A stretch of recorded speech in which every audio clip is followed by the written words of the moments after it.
बिस्मिल्लाहिर्रहमानिर्रहीम। अस्सलाम वालेकुम। बेटा आज का जो हमारा टॉपिक है उसका नाम है ऑटोफैगी। ठीक है ना। ऑटोफैगी एक प्रोसेस है जिसमें ये होता है कि जो सेल है वो खुद को मतलब कि खाना शुरू कर देता है। सेल के अंदर एक ऐसा प्रोसेस है, डीजनरेटिव प्रोसेस है, जिसमें जो है सेल की डिग्रेडेशन जो है वो होना शुरू हो जाती है। ठीक है। तो इसको बेटा हम एक्सप्लेन करेंगे। इसमें जो चीज़ें हमने देखनी है उसमें कुछ इसकी टाइप्स हैं, टाइप्स के बाद इसके कॉजेज़ हैं। ठीक है जी, कि किस वजह से होती है ऑटोफैगी। फिर इसका मैकेनिज़्म है, मैकेनिज़्म के बाद जो है इसकी जो है आ जाएंगी जो फंक्शंस हैं। ठीक है ना। तो ये हम इंशाल्लाह आज डिस्कस करेंगे। आज का हमारा टॉपिक जो है उसका नाम है ऑटोफैगी। ठीक है जी। तो being a student of light health sciences college के, तो उम्मीद है कि आप जो है ना इसको अच्छे तरीके से जो है याद करेंगे। ठीक है ना, अपने कॉलेज का नाम रोशन करेंगे। सबसे पहले बेटा इसकी जो इनिशिएशन है उसकी तरफ हम जाते हैं तो वहाँ पे ये पता चलता है कि ऑटोफैगी का जो लफ्ज़ है वो एक यूनानी, जिसको हम ग्रीक्स बोलते हैं, उन दो लफ्ज़ों का मजमुआ है। ठीक है ना। पहला लफ्ज़ है उसमें ऑटोस, आप आम ज़बान में भी सुनते रहते हैं, ऑटोमेटिक जैसे होता है या ऑटोमोबाइल या जो भी है। Auto means self and phagy means eating.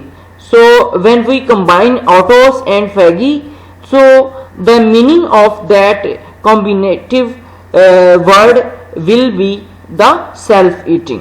So the definition of the autophagy is it's a process in which all cell eats in which a cell eats its own contents. ठीक है ना। इसमें cell अपने जो contents हैं उनको खुद ही जो है खाना शुरू कर देगा। तो ये क्या है, इसमें वो कह रहा है कि it involves the delivery of cytoplasmic material, ठीक है ना, to the lysosome for the degradation. तो इसमें क्या होगा कि सेल खुद ही इंट्रासेलुलर, ठीक है ना, इंट्रासेलुलर प्रोसेस है ये, कि सेल के अंदर प्रोसेस होगा। ठीक है ना। ये अपोप्टोसिस और नेक्रोसिस जैसा नहीं है। ठीक है ना। अपोप्टोसिस और नेक्रोसिस अलग हैं। इसमें क्या होगा कि सेल के अंदर ही जो लाइजोसोम्स हैं जिनमें डिग्रेडिंग एंजाइम्स होंगे, जो है प्रोटीलेज एंजाइम जो कि प्रोटीन की डिग्रेडेशन करेंगे, तो इस तरह के बहुत ज़्यादा लाइजोसोमल एंजाइम्स होंगे, प्रोटीएजेस होंगे, उनसे सेल के अंदर ही जो है सेल जो है वो डिग्रेडेशन या सेल ईटिंग की जानब जो है वो जाएगा। हिस्ट्री के बारे में थोड़ा सा देखते हैं। फर्स्ट ऑफ ऑल इसकी जो हिस्ट्री है उसमें देखें, वो कह रहा है कि first time observed by Keith R Porter and his student Thomas Ashford at the Rockefeller Institute in 1962, soon after the discovery of lysosomes in rat liver. Rat के लीवर के थोड़ी देर बाद 1962 में रॉकीफेलर इंस्टीट्यूट में जो है केनेथ आर पोर्टर और Ashford Thomas जो उसका स्टूडेंट था, इन्होंने इसको ऑब्जर्व किया ऑटोफेगी के प्रोसेस को। ठीक है जी। उन्होंने इसको कहा ऑटोलाइसिस। उस वक्त उन्होंने इसको ऑटोफेगी नहीं कहा, उन्होंने इसको ऑटोलाइसिस कह दिया।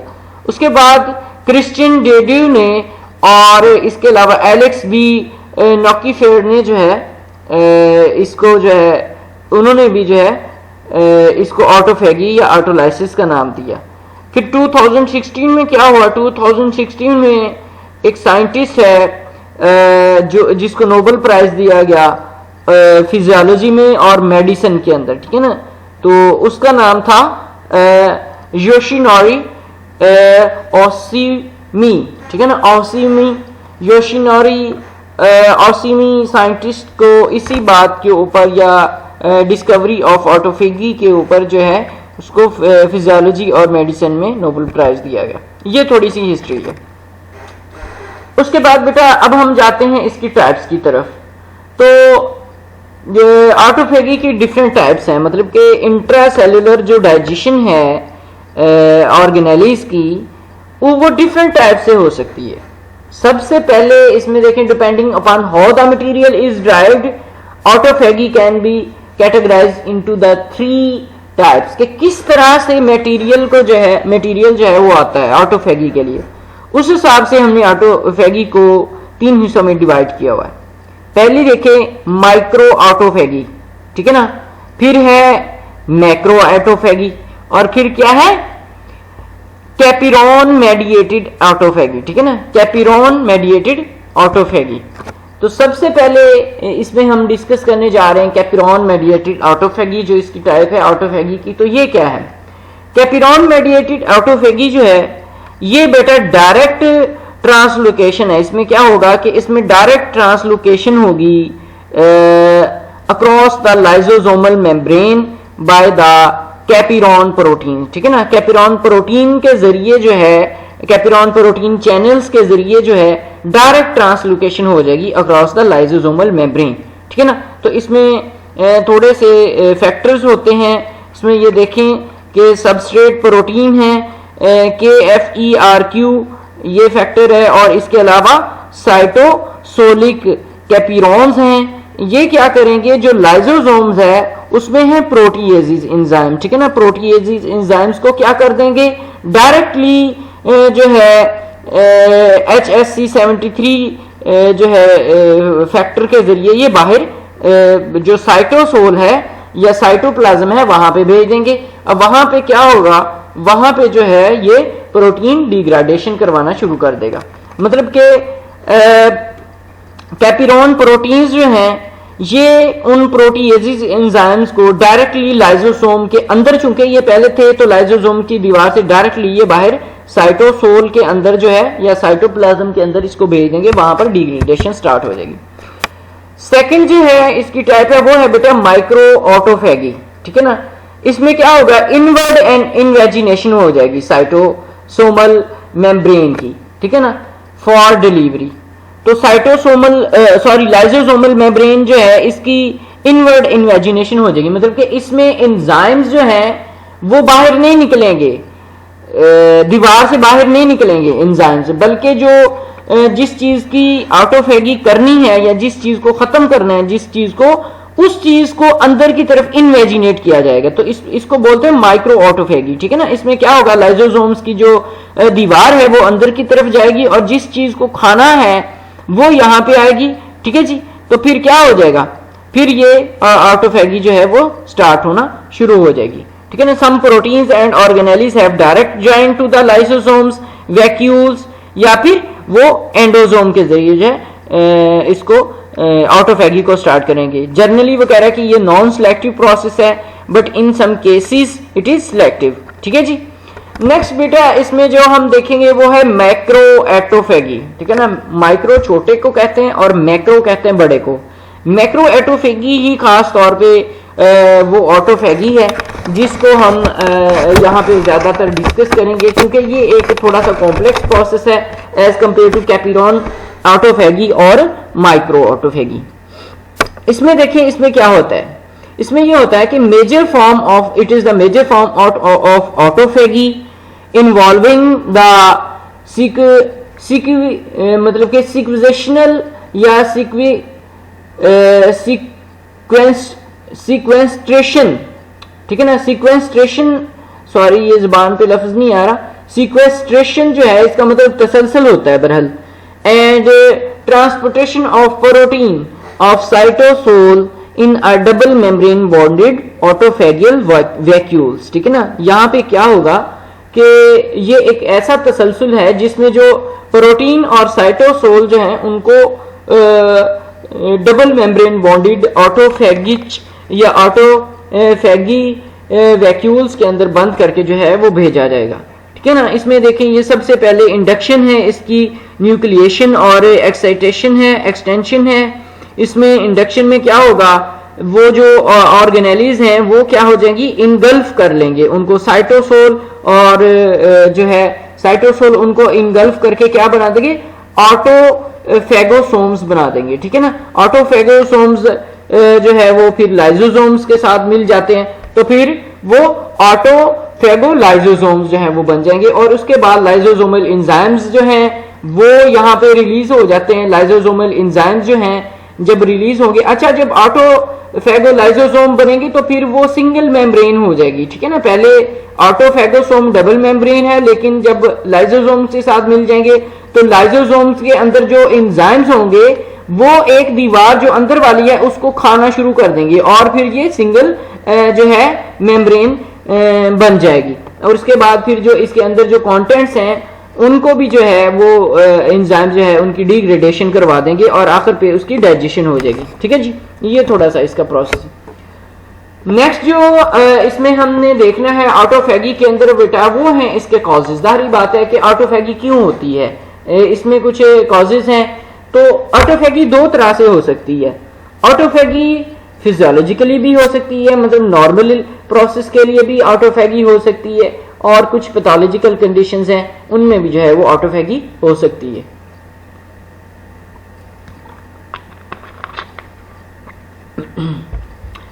इसमें जो मेन रीजंस हैं वो चंद एक मैंने यहाँ पे लिखी हैं। इसमें न्यूट्रिशनल डेप्रिवेशन हो सकती है कि अगर खुराक की कमी हो जाए तो ऑटोफेगी जो है वो स्टार्ट हो जाएगी, ठीक है ना। या फिर हार्मोन्स कुछ ऐसे हैं जो कि रिलीज होते हैं जो कि ऑटोफेगी का काज बनते हैं। कुछ इंटर सेलुलर कैल्शियम आयन की कंसंट्रेशन या इम्बैलेंसमेंट हो जाए तो ऑटोफेगी स्टार्ट हो सकती है। हाइपोक्सिया की वजह से हो सकती है, एग्रीगेशन ऑफ मिसफोल्डेड प्रोटीन्स के जरिए की वजह से हो सकती है, और एजिंग जो है इसकी वजह से हो सकती है, या फिर कुछ ऐसी एक्सरसाइजेज हैं जो कि ऑटोफेगी के प्रोसेस को स्टार्ट करवा सकती हैं। ये थोड़ा सा ऑटोफेगी के बारे में ये तस्वीर है, देखें। ऑटोफेगी डिपेंडेंट सेल डेथ जो है वो डिफरेंट होगी अपोप्टोसिस और नेक्रोसिस के जरिए। इसमें क्या होगा कि इसमें जो कंटेंट्स हैं वो पहले जिन चीजों को जो है ऑटोफेगी के जरिए डिग्रेडेशन करवानी है वो से इन्वेजिनेट किया जाएगा उनको ना, मेम्ब्रेन बॉन्डेड, और जो है उनके इर्द गिर्द मेम्ब्रेन बन जाएगी। फिर वो लाइसोसोम के साथ मिलेंगे, फिर जो है वो अंदर से उसकी जो एक डबल मेम्ब्रेन है उसमें से एक मेम्ब्रेन जो है जब लाइसोसोम तो ऑटोफेगोलाइसोसोम्स की अंदर वाली मेम्ब्रेन जो है वो खत्म होना शुरू हो जाएगी, और आखिर पे जो कंटेंट्स हैं जिसमें माइटोकॉन्ड्रिया आ जाता है और दूसरे जो कंटेंट्स हैं वो सारे के सारे उनकी सेल डेथ हो जाएगी। नेक्स्ट बेटा कुछ ऐसे स्टेप्स हैं जिनको हम मैकेनिज्म कह सकते हैं या तरीकाकार, या कुछ इसमें डिफरेंट स्टेजेस हैं इसकी ऑटोफेगी की। तो उसको यहाँ पे मैंने थोड़ा सा लिखा है। इसमें पहली स्टेज या पहला स्टेप इसमें देखें, पहला स्टेप कौन सा होगा इसमें ये होगा कि फॉर्मेशन ऑफ आइसोलेशन मेम्ब्रेन, जिनको हम फैगो4 भी कहेंगे। फॉर्मेशन ऑफ आइसोलेशन मेम्ब्रेन को हम फैगो4 भी कहेंगे, एंड इट इज न्यूक्लिएशन। और सबसे पहले क्या होगा कि फैगो4 फॉर्मेशन। फैगो4 फॉर्मेशन क्या है, ये मेम्ब्रेन्स हैं, ठीक है ना, उनकी जो है आइसोलेशन हो जाएगी, मेम्ब्रेन से जो है वो आइसोलेट हो जाएंगी, फिर उनकी न्यूक्लिएशन होगी। इसके बाद isolation membrane is believed to drive from the endoplasmic reticulum. तो जो एंडोप्लाज्मिक रेटिकुलम है उससे जो है आइसोलेशन मेम्ब्रेन्स जो हैं वो बनेगी, जिसको हम फैगो4 कहेंगे, जिनकी बाद में न्यूक्लिएशन होगी। तो ये पहला स्टेप है कि मेम्ब्रेन जो है वो एंडोप्लाज्मिक रेटिकुलम से अलग हो जाएगी और बाद में उसकी न्यूक्लिएशन होगी। सेकेंड इसका स्टेप है जी इलोंगेशन ऑफ द वेसिकल्स। जो वेसिकल्स बनाएंगी वो मेम्ब्रेन, जारी बात है जिस चीज की ऑटोफेगी करवानी है उसको इर्द गिर्द जो है घेर लेंगी वो और वेसिकल बना देंगी। अब फिर उस वेसिकल की जो है इलोंगेशन स्टार्ट हो जाएगी। तीसरा स्टेप क्या है, तीसरा स्टेप है बेटा इसमें मैच्योरेशन ऑफ ऑटोसोम, ठीक है ना। जो ऑटोसोम बना है उसकी जो है वो मैच्योरेशन होगी। चौथे स्टेप में क्या है, फ्यूजन विद द लाइसोसोम, और पांचवें स्टेप में जो है वो उसकी डिग्रेडेशन हो जाएगी। ठीक हो गया, ये कुछ स्टेप्स हैं। यहां पे आपकी जो बुक है बिग रॉबिन्स, उससे मैंने ये तस्वीर ली है। इसके जरिए हम जो है पाथवे की तरफ जाते हैं कि किस तरह से जो है वो ऑटोफेगी स्टार्ट होती है। तो सबसे पहले बेटा जी मैं बुक से थोड़ा इसको रीड करूंगा ताकि आप लोगों को पढ़ने में भी आसानी हो और बाद में समझ भी आ जाए। देखें, in recent years more than a dozen of autophagy related genes called the AGTGs, ठीक है ना, ATGs have been identified whose products are required for the creation of the autophagosome। सबसे पहले क्या होगा कि साइटोप्लाज्मिक ऑर्गेनेलिज जो हैं ये एक प्रोसेस को शुरू करवाएंगी जिसको हम ऑटोफैगोसोम कहेंगे, ठीक है ना।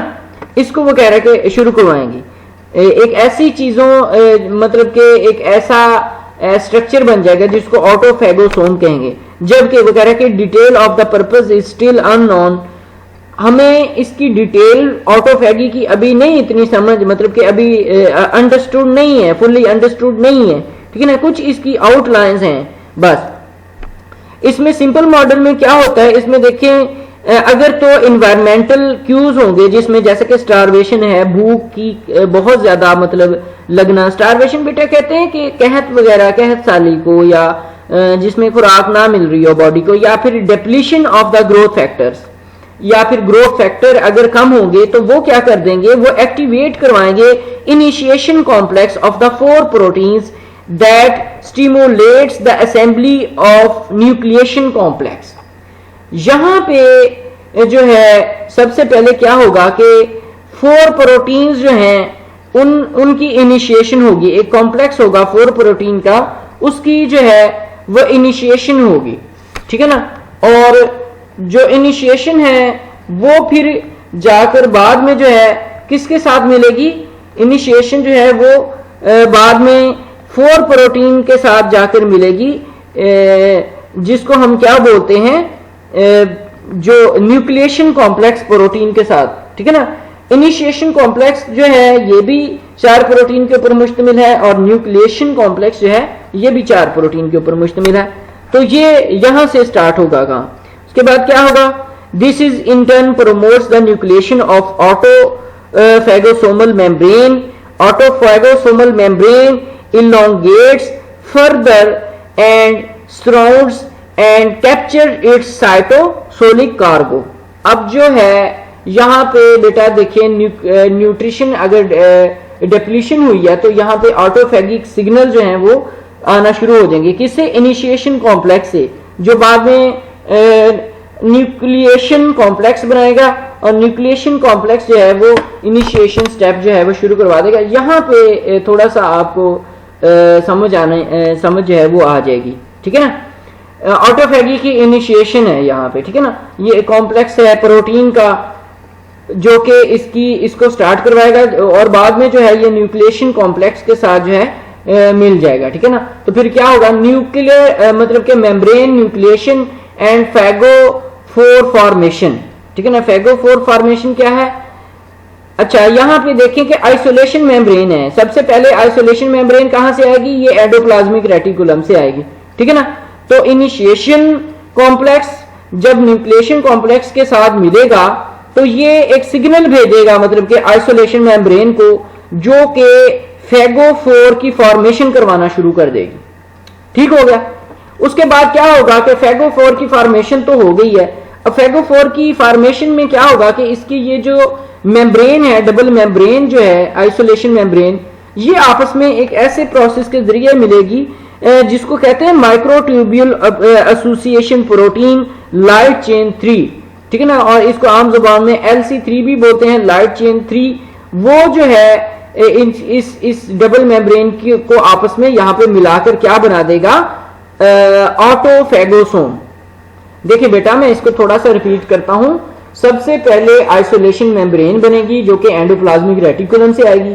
अब किसी भी ऑर्गेनेली को अगर खाना है, जिसमें ये देखें माइटोकॉन्ड्रिया है या और जो है ऑर्गेनेलीज हैं, उसको अगर खाना है तो ये प्रोसेस शुरू कहां से होगा, ये प्रोसेस शुरू होगा इनिशिएशन कॉम्प्लेक्स से, जिसमें ये डिफरेंट तरह के जो है AMPK और mTOR जो है ये बेटा जो है ये इसके जो है वो क्या कहते हैं इसको होते हैं, ये इनिशिएशन कॉम्प्लेक्स होते हैं या फैक्टर्स होते हैं, इनिशिएशन फैक्टर्स इनको बोल सकते हैं, ठीक है ना। तो ये क्या करेंगे, ये इनिशिएशन करवा देंगे उसकी। अब आइसोलेशन मेम्ब्रेन ऐसा ऐसा जिन ऑर्गेनेलिज को खाना है उनके इर्द गिर्द जो है स्ट्रक्चर बनाना शुरू कर देगी। तो मेम्ब्रेन न्यूक्लिएशन एंड फैगोफोर फॉर्मेशन हो जाएगी। तो फैगोफोर क्या है, फैगोफोर वो होगा जिसमें ऑर्गेनेलिज होंगी और उनके अंदर जो है ये वाली आइसोलेशन मेम्ब्रेन होगी। और मैं यहां से दोबारा इसको जो है स्टार्ट करता हूं। देखें, autophagosomal membrane elongates further, surrounds and capture its cytosolic cargo and closes to form the autophagosome। अब phagosome जो है ये वो कह रहा है कि ये फर्दर इलोंगेट होगा, मतलब ये शुरू में ये छोटा सा था, अब ये ज्यादा इलोंगेट हो गया और इसने जो है वो क्या बना दिया, ऑटोफेगोसोम जो है वो बना दिया। The elongation and closure of the autophagosomal membrane requires the coordinated action of the several ubiquitin-like conjugation system, जिसमें कौन सा आ जाएगा, microtubule association protein light chain 3 या इसको LC3 भी बोलते हैं। अब यहाँ पे इसकी जो आपस में मिलना है इसका दोनों मेम्ब्रेन्स का, ये एक प्रोसेस के जरिए होगा जिसको LC3 प्रोसेस कहते हैं। तो उससे अब ये जो फैगो4 है ये किसमें कन्वर्ट हो जाएगा बेटा, ये कन्वर्ट हो जाएगा ऑटोफेगोसोम के अंदर। ठीक है जी। The synthesis of LC3 is augmented during the autophagy and therefore useful marker for identifying the cell which autophagy is occurring. बेटा ये जो सिग्नल है LC3 का, वो कह रहा है कि ये शुरू होता है और ये एक किस्म का हमारे लिए मार्कर है उन सेल्स के लिए जिसमें हम ऑटोफेगी चेक करना चाह रहे हैं। तो उनमें LC3 जो है ये जो है एक सिग्नलिंग मार्कर के तौर पे जो है वो काम आएगा। न्यूली फॉर्म्ड ऑटोफेगोसोम, अब ये जो नया बनने वाला ऑटोफेगोसोम है जो फेगो4 से बना है, ये क्या करेगा, न्यूली फॉर्म्ड ऑटोफेगोसोम फ्यूजेस विद एंडोसोम्स। ये किसके साथ फ्यूज कर जाएगा, एंडोसोम्स के साथ फ्यूज कर जाएगा। ठीक है ना। And then finally with the lysosome to form the autophagolysosome। ये क्या कर जाएगा, ये पहले एंडोसोम्स के साथ लाइज करेगा और उसके बाद फिर लाइजोसोम्स के साथ लाइज करेगा और ये क्या बना देगा, ऑटोफेगोलाइजोसोम। ठीक है ना, और इसको या फिर ऑटोलाइजोसोम भी बोलते हैं। उसके बाद क्या होगा, इन द टर्मिनल स्टेप या आखिरी स्टेप में क्या होगा, the inner membrane and enclosed cytosolic cargos are degraded by the lysosomal enzyme. बेटा अब ये चूंकि लाइजोसोम इसके साथ मिल गया, लाइजोसोम इसके साथ मिलकर क्या बना देगा, पहले ये ऑटोफेगोसोम था, अब ये बन जाएगा ऑटोफेगोलाइजोसोम। लाइजोसोम्स के जो एंजाइम्स हैं वो यहाँ पे रिलीज होने शुरू हो जाएंगे। वो एंजाइम इसकी अंदर वाली ये देखें, ये डबल मेम्ब्रेन है, इसको फिर अंदर से खाना शुरू कर देंगे और ये जो ऑर्गेनेलीज हैं जिसको वो क्या कह रहे हैं, जिसको साइटोसोलिक कार्गो कह रहे हैं, इसको भी जो है वो खाना शुरू कर देंगे और आखिर पे इसकी डिग्रेडेशन जो है वो स्टार्ट हो जाएगी। ठीक है ना। This is some evident that autophagy is not random process. वो कह रहा है कि ये कोई रैंडम प्रोसेस नहीं है, ठीक है ना, बल्कि ये एक स्पेसिफिक प्रोसेस है। देखिए यहाँ पे लाइजोसोम के अंदर कुछ अपनी भी उसकी प्रोटीन्स होगी, उनको नहीं ये खाएगा, लेकिन उन प्रोटीन्स को खाएगा जिनके ऊपर जो है सिग्नलिंग पाथवे होंगे। ठीक है ना, सिग्नल पाथवे भेजते हैं, तो जिस चीज को खाना होगा वो सिग्नल पाथवे भेजेगी खास किस्म के, तो जाकर जो लाइजोसोमल एंजाइम है सिर्फ उन्हीं के साथ मिलेंगे और चीजों को नहीं खाएंगे यहाँ पे। ठीक है ना, तो ये एक स्पेसिफिक प्रोसेस है, रैंडम प्रोसेस जो है वो नहीं है। टारगेट को ही यहाँ पे जाके डिग्रेड किया जाएगा, दूसरी जो चीजें हैं उनको उनकी डिग्रेडेशन जो है वो नहीं होगी। ठीक हो गया बेटा। यहाँ पे उसके बाद ये बेटा फिर डिग्रेडेशन हो जाएगी और आखिर पे जो है जो इसका फाइनल स्टेप है डिग्रेडेशन ही है। जिस चीज को डिग्रेड करना होगा, सेल्स को डिग्रेड करना होगा या किसी भी ऑर्गेनेलिज को डिग्रेड करना होगा, तो वो डिग्रेडेशन उसकी हो जाएगी। ठीक हो गया जी। ये था बेटा इसका मैकेनिज्म को बेटा मैं दोबारा थोड़ा सा रिपीट करता हूं। मैकेनिज्म जो है वो स्टार्ट होगा न्यूक्लिएशन अपना इनिशिएशन कॉम्प्लेक्स से जो 4 प्रोटीन से मिलकर बनता है, बाद में जो न्यूक्लिएशन कॉम्प्लेक्स के साथ मिल जाएगा, ठीक है ना, वो फिर ऑटोफेगी की इनिशिएशन करवा देगा। अब ऑटोफेगी की इनिशिएशन में क्या होगा, मेम्ब्रेन न्यूक्लिएशन हो जाएगी और फेगो4 फॉर्मेशन कैसे होगी कि आइसोलेशन मेम्ब्रेन जो है जो एंडोप्लाज्मिक रेटिकुलम से आती है वो ऑर्गेनेलिस के साथ मिलेगी और फेगो4 बना देगी। फेगो4 की जो है वो LC3 के साथ मिलकर या LC3 की मदद से जो है इसकी फ्यूजन हो जाएगी दोनों मेम्ब्रेन्स की, वो बन जाएगा ऑटोफेगोसोम। अब ऑटोफेगोसोम एंडोसोम और बाद में फिर लाइजोसोम के साथ मिलकर बना देगा ऑटोफेगोलाइजोसोम, ठीक है ना। अब ऑटोफेगोलाइजोसोम के अंदर फिर क्या होगा कि जो लाइजोसोम के अंदर डिग्रेडिंग एंजाइम्स हैं वो रिलीज होना शुरू हो जाएंगे और अंदर वाली जो मेम्ब्रेन है उसको भी खाना शुरू कर देंगे, और वो ऑर्गेनेलीज जिनके ऊपर जो उनको सिग्नल दे रही हैं या जो टारगेट जो है जिनको करना है उनको फिर जो है खाएंगी और आखिर पे इनकी डिग्रेडेशन हो जाएगी और फिर इनको खत्म कर दिया जाएगा। ये था बेटा इसका मैकेनिज्म। नेक्स्ट आ जाता है जी इसका फंक्शन। फंक्शन देखें, it performs the several mechanisms under the various stress condition maintaining the integrity of the cell by recycling the essential metabolites and clearing the cellular debris। बेटा बाज़ औक़ात ऐसे होता है कि सेल की जो इंटीग्रिटी है उसको मेंटेन करने के लिए वो कह रहा है कि जो है ऑटोफेगी बहुत ज्यादा जरूरी है। क्या करेगा, सेल के अंदर कुछ ऐसा सेल डेब्रिस मतलब कि वो चीजें जो गैर इस्तेमाल शुदा हैं या गली सड़ी जो सेल की चीजें होंगी, वो ऑर्गेनेलिज जो काम की नहीं होंगी, उनकी जो है उनको क्लियर करेगा। पहला तो इसका ये काम है। फिर क्या, autophagy also involve in the turnover of the organelles like the endoplasmic reticulum, mitochondria and some lysosome. Turnover से बेटा मुराद होता है कि वो पुराने एंडोप्लाज्मिक रेटिकुलम या माइटोकॉन्ड्रिया या लाइसोसोम जो खत्म हो जाएंगे, जो मतलब कि जिसको कह लें कि जो बूढ़े हो जाएंगे, जिनका काम खत्म हो जाए, उनको खत्म करके नए को लेके आने में उसको बोलते हैं टर्नओवर, ठीक है ना। ऑटोफेगी बड़ी इंपॉर्टेंट है। नेक्स्ट इसके बाद देखें, clearing of intra cellular accumulation during the ageing, stress and various others agents, ठीक है ना। क्लियर करेगा मतलब कि एजिंग के दरमियान में या फिर स्ट्रेस के दरमियान में या दूसरे एजेंट्स के दरमियान में इंट्रा सेलुलर जो एक्यूमुलेशन है, मतलब सेल के अंदर जो चीजें जमा हो जाएंगी गली सड़ी, उनको क्लियर करेगा। Autophagy can trigger the cell death if it is inadequate to cope the stress. बेटा अब सेल के ऊपर स्ट्रेस है, सेल उस स्ट्रेस से निपट नहीं पा रहा, तो जाहिर बात है फिर वो सेल ऑटोफेगी के जरिए उसकी डेथ जो है वो हो जाएगी। अब कुछ डिजीजेज हैं इसके बाद बेटा, जो फाइनल हमारे आज के लेक्चर का जो फाइनल है उसमें देखिए कुछ ऐसी डिजीजेज हैं जो ऑटोफेगी के साथ मिलती जुलती हैं या जुड़ी हुई हैं। तो सबसे पहले देखें कैंसर। कैंसर क्या है? कैंसर भी ऑटोफेगी के साथ जो है वो मिली जुली एक कंडीशन है या एक डिजीज है। इसमें देखें, autophagy can both promote the cancer growth and act as defence against the cancer growth. ये कैंसर ग्रोथ को प्रमोट भी करवा सकती है और कैंसर के अगेंस्ट जो है वो भी काम कर सकती है ऑटोफेगी। फिर है जी neuro degenerative disorders. Many neuro degenerative disorders या diseases are associated with the autophagy, जिसमें बेटा बहुत सारी ऐसी न्यूरो डिजेनरेटिव से मुराद है कि ऐसी बीमारियां जिसमें न्यूरॉन्स जो हैं उनकी डिग्रेडेशन हो जाएगी या न्यूरॉन्स जो हैं वो खत्म हो जाएंगे, जिसमें एल्जाइमर डिजीज है और हंटिंगटन डिजीज है, ठीक है ना। एल्जाइमर डिजीज और हंटिंगटन डिजीज। एल्जाइमर डिजीज क्या है?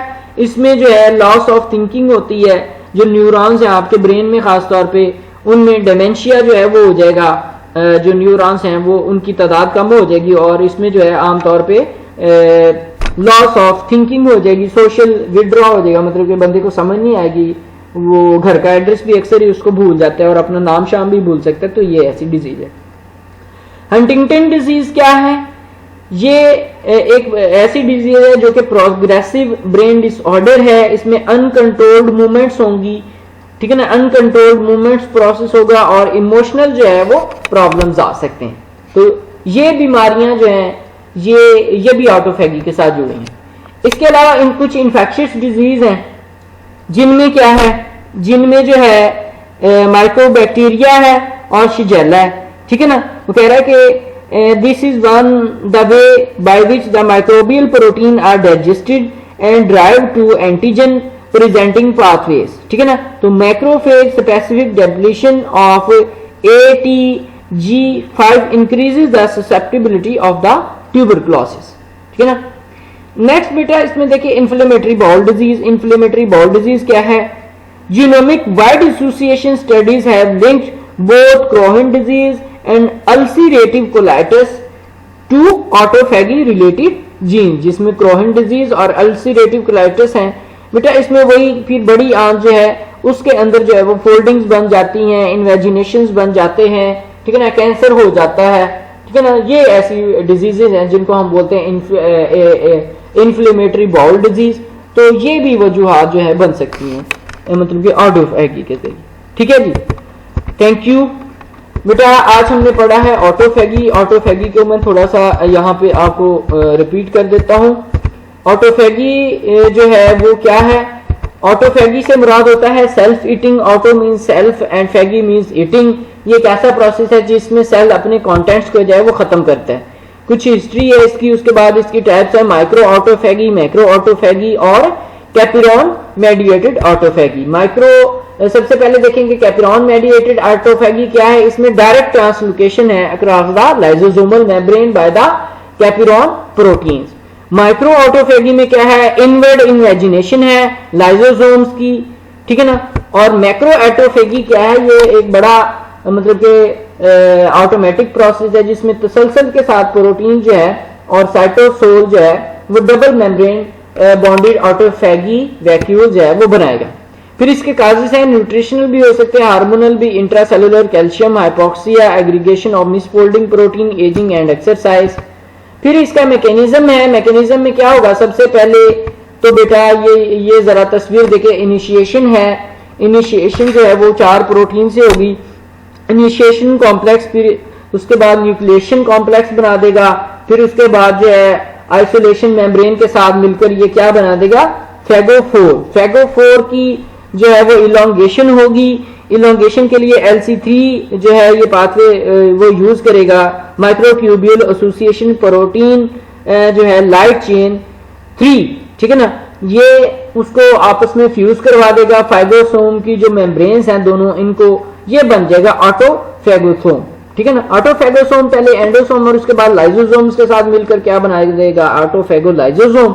ऑटोफैगोलाइसोसोम के अंदर से जो है लाइसोसोम के अंदर से जो डिग्रेडिंग एंजाइम्स हैं वो रिलीज हो जाएंगे और रिलीज होके ना सिर्फ इसकी जो वॉल्स हैं उनको खत्म कर देंगे डबल मेम्ब्रेन को, बल्कि जो ऑर्गेनेलीज सिग्नल देंगी, जो टारगेट होगा उसको खत्म कर देंगे और आखिर में इसकी डिग्रेडेशन जो है वो हो जाएगी।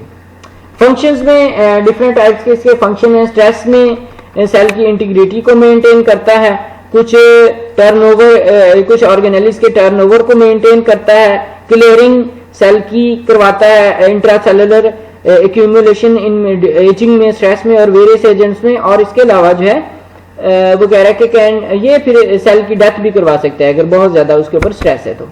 कुछ बीमारियां इसके साथ जुड़ी हुई हैं जिसमें कैंसर है, ठीक है ना, और न्यूरो डिजेनरेटिव डिसऑर्डर है। उसमें आगे 2 बीमारियां हैं जिसमें अल्जाइमर डिजीज और हंटिंगटन डिजीज है।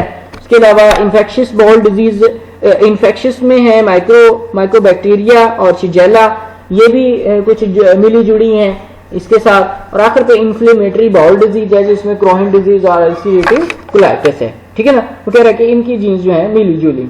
Thank you so much. I hope कि आपको बेटा इसकी समझ आई होगी। तो काइंडली एक एहसान जो है इसको समझ लें आप, जो है हम पे किया करें बेटा। देखें इसको तैयार करना एक बहुत ही मतलब के लेक्चर को तैयार करना एक बहुत ही जो है अहम भी है और मुश्किल भी काम है, ठीक है ना। तो इस पे बहुत ज्यादा बेटा मेहनत लगती है। तो आप लोगों ने भी कॉलेज में आए हैं, आप लोगों ने भी यहाँ रहना है, पढ़ना है। इंशाल्लाह 4 साल आप लोगों ने MLT भी करनी है, तो अच्छी आप लोगों की बुनियाद होनी चाहिए। तो मेरी आप लोगों को बेटा एडवाइस है, आप ना इस लेक्चर को, मेरे नहीं सबके लेक्चर को जो दूसरे टीचर्स दे रहे हैं, मैम्स दे रही हैं या आमिर साहब दे रहे हैं, तो उनको अच्छी तरीके से सुने। क्योंकि पहले आपने कोरोना की वजह से जो है वो काफी छुट्टियां भी कर ली हैं और आपका वक्त भी काफी ज्यादा जो है वो जाया हो गया, और आपका जो सेकंड सेमेस्टर है उसका भी डिपेंड इसके ऊपर ही है। तो आपके लिए ये एक गोल्डन चांस है कि आपको फर्स्ट सेमेस्टर के पेपर भी नहीं देना पड़े और आप पास हो गए। लेकिन अब इसके ऊपर आकर आप लोगों ने बहुत ज्यादा जो है मेहनत करनी है। तो काइंडली आप क्या करें कि लेक्चर को सुने, देखें और इसको बुक से पढ़ें। बुक्स ले लें बेटा, अब बुक्स ले लें, टाइम आ गया, बुक्स लें और उसको पढ़ें। ये थोड़ी सी गाइडेंस है, बाकी जो डिटेल जो है स्टडी है वो बेटा आपने खुद बुक से करनी है। तो काइंडली ये थोड़ा सा आप कंसीडर करें, अपने आप के ऊपर भी रहम करें और हमारे ऊपर भी रहम करें, ठीक है ना। तो मेहरबानी करें जो है इसको पढ़ा करें। Thank you so much. Allah Hafiz.